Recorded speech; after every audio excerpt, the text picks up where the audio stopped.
मौनव्याख्यप्रकटितपरब्रह्मतत्त्वं युवानम् वर्षिष्टान्ते वसदृष्टिं गणैरावृतं ब्रह्मनिष्ठैः आचार्येन्द्रं करकलितचिन्मुद्रमानन्दमूर्तिम् स्वात्वा रामं मुदितवदनं दक्षिणामूर्तिमीडे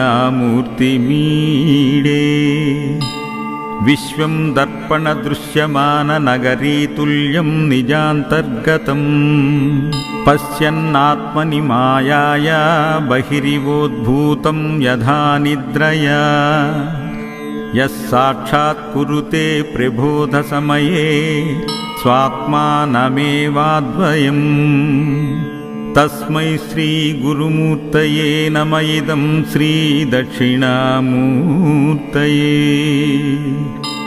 बीजस्यान्तरिवाङ्कुरो जगदिदं प्राज्ञिर्विकल्पं पुनः मायाकल्पितदेशकालकलना वैचित्रचित्रीकृतम् मायावीव विजृम्भयत्यपि महायोगी वयश्चेच्छया तस्मै श्रीगुरुमूर्तये नमम्यिदं श्रीदक्षिणामूर्तये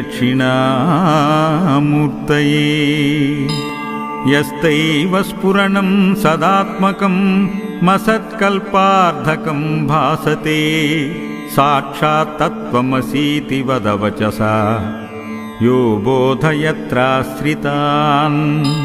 यत्साक्षात्कारणात् भवेन् पुनरावृत्तिर्भवाम्भोनिधौ तस्मै श्रीगुरुमूर्तये नमः इदं श्रीदक्षिणामूर्तये नानाचिद्रघटोदरस्थितमहादीपप्रभाभास्वरम् ज्ञानयस्य तु चुक्षरादिकरणद्वारा बहिः संदते जानामीति तमेव बान्धमनुबात्येतत्समस्तं जगत् तस्मै श्रीगुरुमूर्तये नमः इदं श्रीदक्षिणामूर्तये देहं प्राणमपीन्द्रयण्यापि चलां बुद्धिं च शून्यं विदु त्रिबालाण्डजडोपमास्त्यः मितिभ्रान्ता भृशं वादिना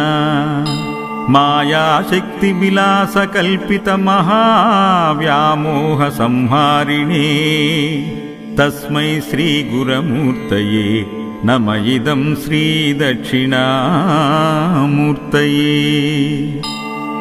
राहुग्रस्तदिवाकरेन्दुसदृशो मायासमाच्छादनात् सन्मात्रकरुणोपसंहरणतो यो भूत्सुषुप्तपुमान् जागृत्यप्नमिति प्रबोधसमये यः प्रत्यभिज्ञायते तस्मै श्रीगुरुमूर्तये नमः इदं श्रीदक्षिणामूर्तये बाल्यादिष्यपि जाग्रदादिषु तदा सर्वास्वस्थास्वपि व्यावृत्तास्वनुवर्तमानमिहमित्यन्तस्फुरन्तं सदा स्मात्मानं प्रकटीकरोति भजतां यो भद्रया मुद्रया तस्मै श्रीगुरुमूर्तये नमः इदं श्रीदक्षिणामूर्तये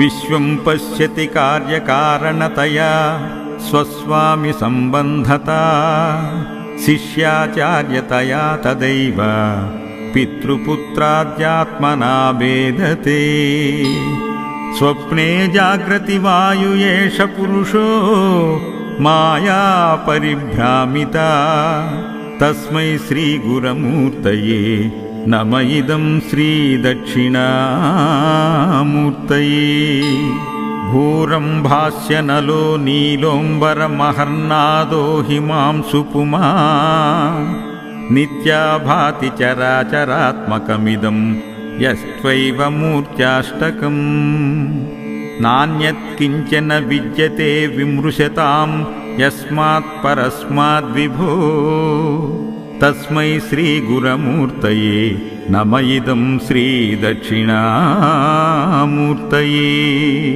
सर्वात्मत्वमिति स्फुटीकृतमिदं यस्मादमुष्मिंस्तवे तेनास्य श्रवणात् तदर्था मनन्नाद्यानाञ्च संकीर्तनात्।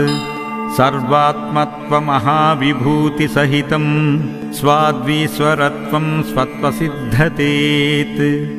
तत्पुनरष्टदा परिणतं चैश्वर्यमव्याहतं वटविटपि समीपे भूमिभागे निषण्णम्।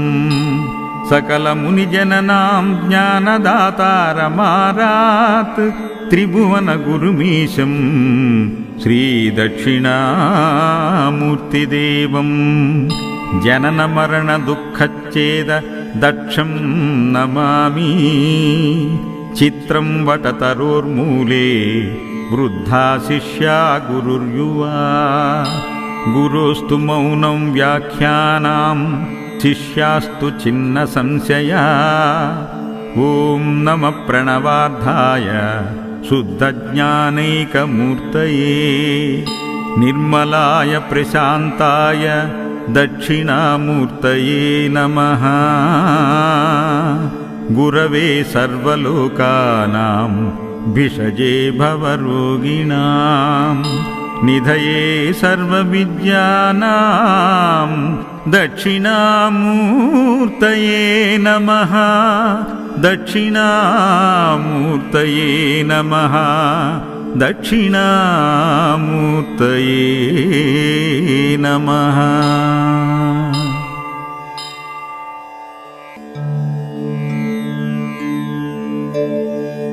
मौनव्याख्यप्रकटितपरब्रह्मतत्त्वं युवानम् वर्षिष्टान्ते वसदृष्टिं गणैरावृतं ब्रह्मनिष्ठैः। आचार्येन्द्रं करकलितचिन्मुद्रमानन्दमूर्तिं स्वात्वा रामं मुदितवदनं दक्षिणामूर्तिमीडे। विश्वं दर्पणदृश्यमाननगरीतुल्यं निजान्तर्गतं पश्यन्नात्मनि मायाया बहिरिवोद्भूतं यथा निद्रया।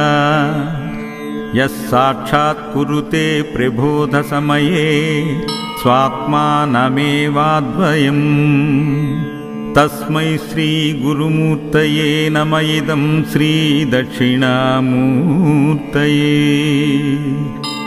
बीजस्यान्तरिवाङ्कुरो जगदिदं प्राज्ञिर्विकल्पं पुनः मायाकल्पितदेशकालकलना वैचित्रचित्रीकृतम्।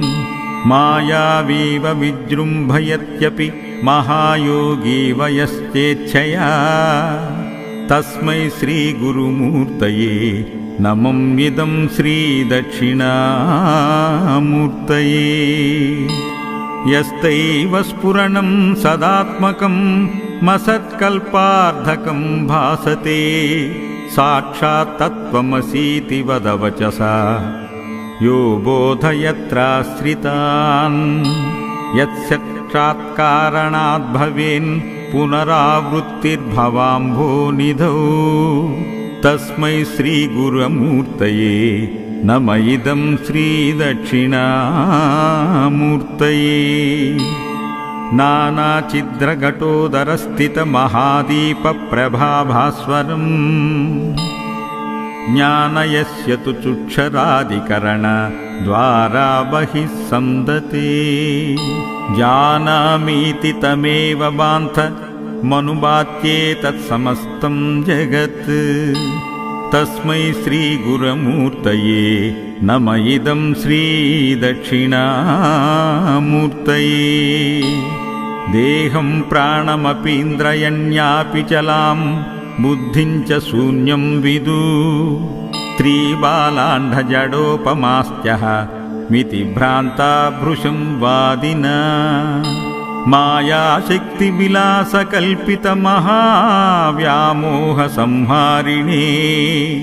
तस्मै श्रीगुरुमूर्तये नम इदं श्रीदक्षिणामूर्तये।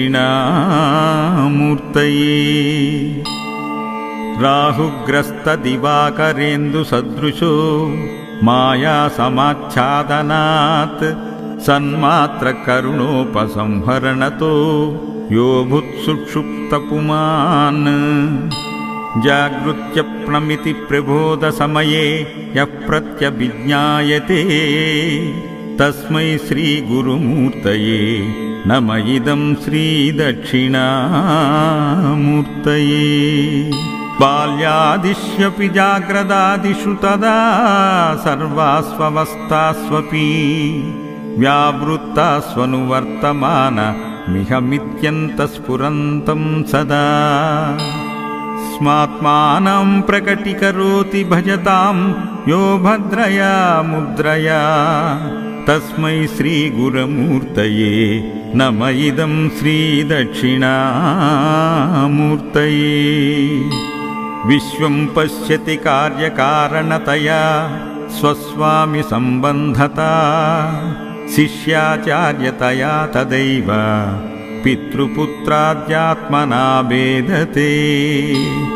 स्वप्ने जाग्रति वायु एष पुरुषो माया परिभ्रामिता तस्मै श्रीगुरुमूर्तये नम इदं श्रीदक्षिणामूर्तये। भूरम्भास्यनलो नीलोऽम्बरमहर्नादो हिमांशुपुमा नित्या भाति चराचरात्मकमिदं यस्त्वैव मूर्त्याष्टकम्। नान्यत्किञ्चन विद्यते विमृशतां यस्मात् परस्माद्विभो तस्मै श्रीगुरुमूर्तये नम इदं श्रीदक्षिणामूर्तये। सर्वात्मत्वमिति स्फुटीकृतमिदं यस्मादमुष्मिंस्तवे तेनास्य श्रवणात् तदर्थ मनन्नाद्यानाञ्च संकीर्तनात्। सर्वात्मत्वमहाविभूतिसहितं स्वाद्वीश्वरत्वं स्वत्वसिद्धतेत् तत्पुनरष्टदा परिणतं चैश्वर्यमव्याहतं वटविटपि समीपे भूमिभागे निषण्णम्। सकलमुनिजननां ज्ञानदातारमारात् त्रिभुवनगुरुमीशं श्रीदक्षिणामूर्तिदेवं जननमरणदुःखच्छेद दक्षं नमामि। चित्रं वटतरोर्मूले वृद्धा शिष्या गुरुर्युवा गुरोस्तु मौनं व्याख्यानां शिष्यास्तु छिन्नसंशया। ॐ नमः प्रणवार्धाय शुद्धज्ञानैकमूर्तये निर्मलाय प्रशान्ताय दक्षिणामूर्तये नमः। गुरवे सर्वलोकानां भिषजे भवरोगिणां निधये सर्वविद्यानां दक्षिणामूर्तये नमः। दक्षिणामूर्तये नमः। दक्षिणामूर्तये नमः।